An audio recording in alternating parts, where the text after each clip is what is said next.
So the whole story of Yiftach is don't be like Yiftach.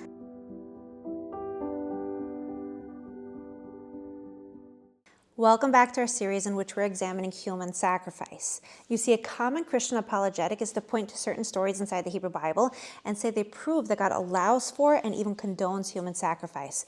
So what we're doing in this series is we're going through the stories and explaining how Christianity has it all wrong. Now again, not all Christians are going to do this, but many do. So let's explain this. So far we've examined two popular stories, number one being the binding of Isaac, and number two being the story of Saul and the Gibeonites. Now we're going to go further and examine the story of Yiftach. If you missed the first two videos, I highly suggest that you go back and you watch them. I will post links in the comment section below. The story in question takes place in Judges chapter 11, where we are introduced to a man named Yiftach. Yiftach is born to a woman of ill repute, and he shares brothers from his father who don't want him to inherit together with them. So they end up causing him a lot of suffering, and he takes off, he leaves the Gilead, and he settles in a different place in the land of Tov. Now while he's there, a band of men gather together with him. As they say, birds of a feather flock together, and these are people who are rather empty up here, just like he was. You see, Yiftach was not the most learned person in the entire world. Either way, he's there in the land of Tov. And then one day, the elders of the Gilead show up, and they're like, Yiftach, we need you to come fight on our behalf. The Bnei Ammon, the Ammonites, are attacking us, and we need your military prowess. Because even though he wasn't a great Torah scholar, he was a great military leader. So like, we need you. So there's this conversation that goes back and forth, and he's like, you need me? Yeah, like, you're coming from the Gilead? That's where I was chased out of.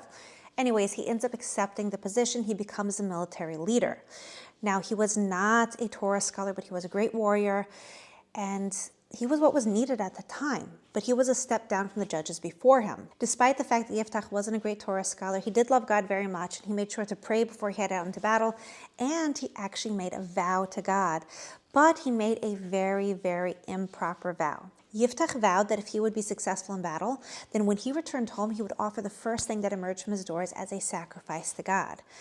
Now this was a very big problem, because when he returned home, the very first thing to greet him, coming out of the doors of his house, was his own daughter. She came out greeting him with songs and dance, and Yiftach was shattered. You see, not being the brightest crayon in the box, he didn't realize that his vow was meaningless, because you can't sacrifice a human being. But he had this sincere love for God, and he's like, whatever came from my mouth, that's what I have to do. What Yiftach should have done at that point in time was go and consult with the scholars of the generation, explain to them the situation, and they would have told him that this is null and void. You can't sacrifice a human being. But Yiftach didn't humble himself. He was too egotistical, so he didn't go and he didn't ask. And his daughter, being his daughter, having a good heart, wanting to serve God, but not having the knowledge of how to serve God, she went along with this. She's like, Father, you said it, you have to do it. She's like, just give me 2 months, let me go out into the mountains, let me mourn my virginity, and then you can fulfill your vow. So she goes out, she mourns for 2 months in the mountains, and then she returns, and it tells us that her father did with her the vow that he had vowed. And then it says that the daughters of Israel would go to lament to the daughter of Yiftach for 4 days every year. Now this language is very interesting. It doesn't say that he actually killed her. It says that he did with her the vow that he had vowed. And we're left with a lot of questions, like why did she mourn her virginity and not her life? Why did she go into the mountains for 2 months? Why did the daughters of Israel go to lament for 4 days every year? Like, what's this whole story going on? I would argue that the context of the chapter actually reveals to us that Yiftach knew that human sacrifice was an abomination, knowing that only sheep, oxen, goats, turtle doves, and pigeons could be brought, but he didn't know what to do. He knew that he had consecrated her as a sacrifice, so that meant that she was untouchable. So I would argue that the 2 months that she spent in the mountains was her looking for a place where she would be cloistered away, where she would live a life of celibacy, which was why she was crying over her virginity, over the fact that she could not build a family in Israel, that she could not continue the family line. And for that reason, the maidens of Israel came 4 days out of the year to come and be with her, to tell her about what was happening in the broader world. You see, this fits the context of the chapter. And if you want to disagree with it, and if you want to say that Yiftach actually did sacrifice his daughter, I will give you a free pass on that, even though it's not reflected in the text itself, and it's not the most logical conclusion that you can draw from the text. The whole point, though, is whatever Yiftach did to his daughter, whether he actually killed her or whether he secluded her away on a mountaintop, and didn't allow her to live a normal family life, he did wrong. The whole point of the story is don't be like Yiftach. Don't know so little Torah that you don't know how to behave in different situations. And if you're lacking knowledge, humble yourself. Go ask.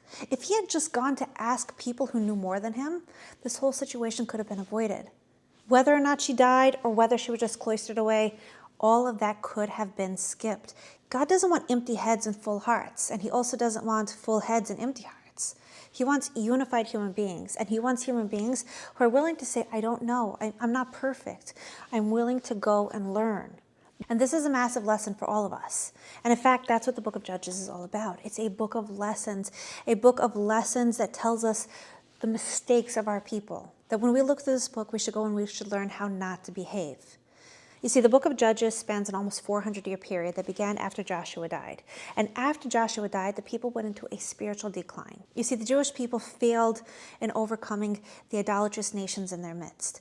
And those people remained in the land and were a thorn in the side of the Jewish people. Because the idolaters remained there, the Jewish people began to learn from them, they began to adopt their practices, and they even intermarried. And this was a very, very big problem. Now, it wasn't like this all the time, and two very important factors have to be taken into account. Number one, the majority of the people remained righteous, they remained faithful to God. But the book of Judges is highlighting the big problems so we can learn from them and we should know how not to behave. Moreover, the Jewish people is one organism. So when one part is not functioning well, it affects everybody. We all have to be unified.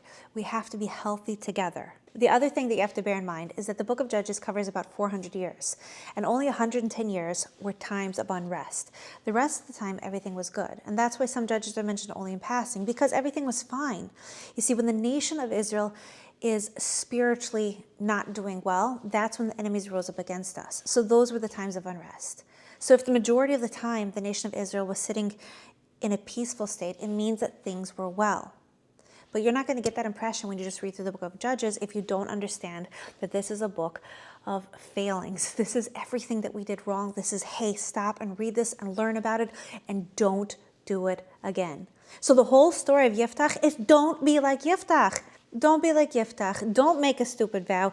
Don't take your daughter and isolate her in a state of celibacy or kill her, God forbid. Don't act like Yiftach. And if you don't know, go ask. That's the whole point. Go learn. Fill your mind with Torah. Follow the laws. Behave. Everything is going to be good. God is going to be on your side. That's what it's all about. So is the story of Yiftach a proof positive for Christianity? Absolutely not. Until next time.